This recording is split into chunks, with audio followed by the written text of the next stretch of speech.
I hope this doesn't spur controversy. A matter of opinion, something that can't be proven either way. So there's a few things with Messi. It's a matter of opinion whether he's the best soccer player that's ever played the game, or football player, if you use the word football. You also might disagree with the fact that he plays for Miami, but all of those things are a matter of opinion. There's no facts to say he's the best or someone else is the best, right? It's a matter of opinion. In a sports game, if the umpire makes a call against your team, that's a matter of opinion for you. If you think the call was wrong, sorry, I maybe didn't explain that as good as I could, but certainly, if you said, who's the best singer in the world, that would be a matter of opinion. All of the answers you get would be a matter of opinion. By the way, I haven't seen him play, but I imagine that when he plays in any North American stadium, the ticket sales go up. That would be my feeling. Maybe I should try and see a game in Toronto sometime. I'll see. I haven't seen a football game, soccer game yet. I should do that. A work of art, something beautiful. So it doesn't have to be a painting. It doesn't have to be a drawing. Like, it doesn't have to be actual art. It can be. You could say, oh, that painting is a work of art. But you could also describe things like this building. You could say that building is a work of art. It is beautiful. The balconies are all curved and it looks like a giant sculpture. It is a work of art. It is very, very beautiful. So, a work of art, something beautiful. And it's usually something made by people. You wouldn't say that tree is a work of art, but you might say that park bench is a work of art. Okay? How would you describe a beautiful tree? You wouldn't say a work of art. Oh, you would say a thing of beauty. Yeah, that's the phrase, like, that tree is a thing of beauty, that bench is a work of art. You can also call the bench a thing of beauty if it's really, really nicely made. A turn of events, an unexpected change. So if you're driving to work and you have an accident, that's a bad turn of events.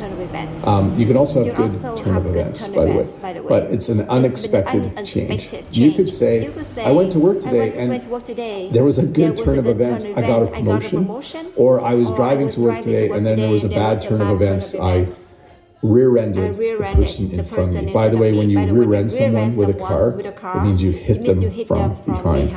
From the side, you T-bone them, and then from the front, it's head-on collision.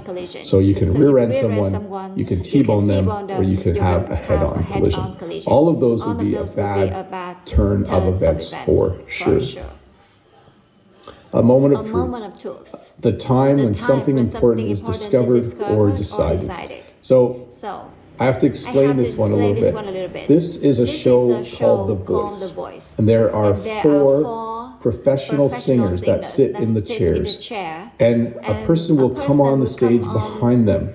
Someone who's not a professional singer. Someone who wants to become a professional singer. And they will sing.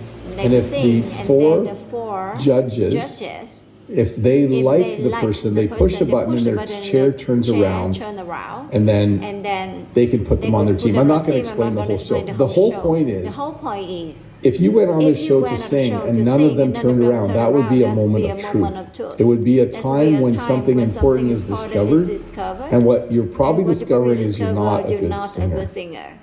If you went on the show and all four judges pushed their button and their chair turned around, that would be a moment of truth, because you would then realize you are a really good singer. So there are many times in life where you might experience a moment of truth. Sometimes it's rather revealing when you discover something about yourself. A state of emergency. You may have heard this one before. It's common to hear it on the news. Usually it is declared by someone who is in power. So you might hear that the mayor declared a state of emergency because of the flooding, or the prime minister declared a state of emergency in British Columbia because of the forest fires. So it is used to refer to a dangerous situation, and it is a formal declaration that things are so bad the people there need more help than they normally would. If there's a house on fire in a town, that is not a state of emergency. It's just an emergency. If a forest fire is burning and it's going to hit a town, they will declare a state of emergency and they will evacuate everyone. So a state of emergency, a dangerous situation.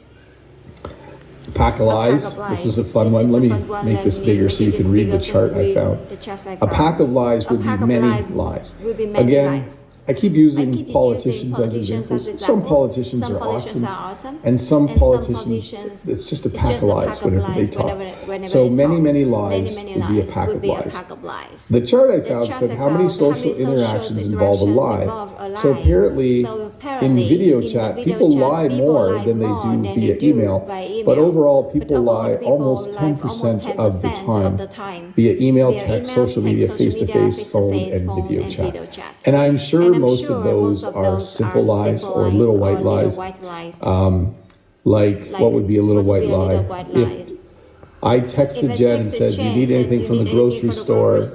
and she said, "No. Are you getting anything?" If I said no, and then I bought a chocolate bar and didn't tell her, that would be me telling a little lie via text even. A sense of humor. This is one of the most important things to have in life. If you have a sense of humor, it is the ability to laugh at things. Even the ability to laugh at bad things, but usually after some time has passed. So obviously we don't laugh at anything in life, but sometimes you just need to have a sense of humor. Even like if my car had a flat tire and then I ran out of gas and then I don't know, something, and then I banged into someone in the parking lot. At some point, you just have to laugh about that. You wouldn't feel like laughing the day it happens, but if you have a sense of humor, a week or two later, you'll probably laugh about it. But it also means the ability to crack jokes, the ability to say funny things, the ability to just enjoy being with other people and laughing about what's happening in the world. A way with words, being good at speaking or writing, or both, obviously. I did have to laugh when I reviewed these slides this morning. This guy, I thought he has a way with words. And then I noticed there's not a lot of people in the audience. Like there's a lot of empty chairs. So the example was going to be this guy has a way with words, but maybe he doesn't have a way with words. Maybe it's kind of boring to listen to him. But if you have a way with words, it means you're good at speaking or you're good at writing or both. A matter of principle, something important to your values. So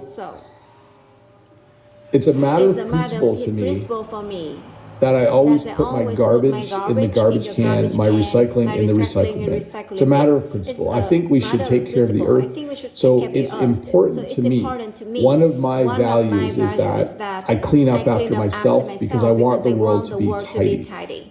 So these people, I think, are cleaning up a park, and it's a matter of principle. They believe that we all need to keep our parks clean, and so they, I think, are volunteering to clean up the park. And so for them, it's a matter of principle. I'm trying to think of another example. It's a matter of principle. Yeah.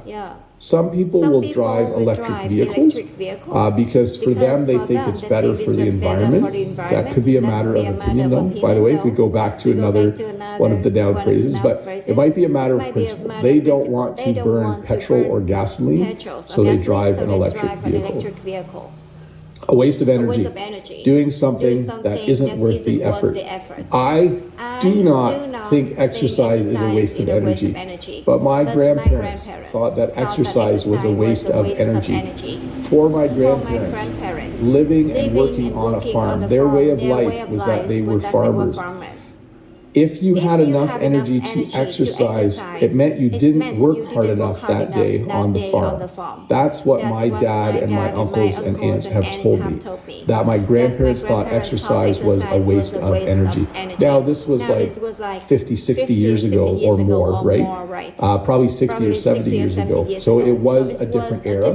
they had a different way of life where if you had energy, you use that energy to do work. So anyways, I think exercise is great.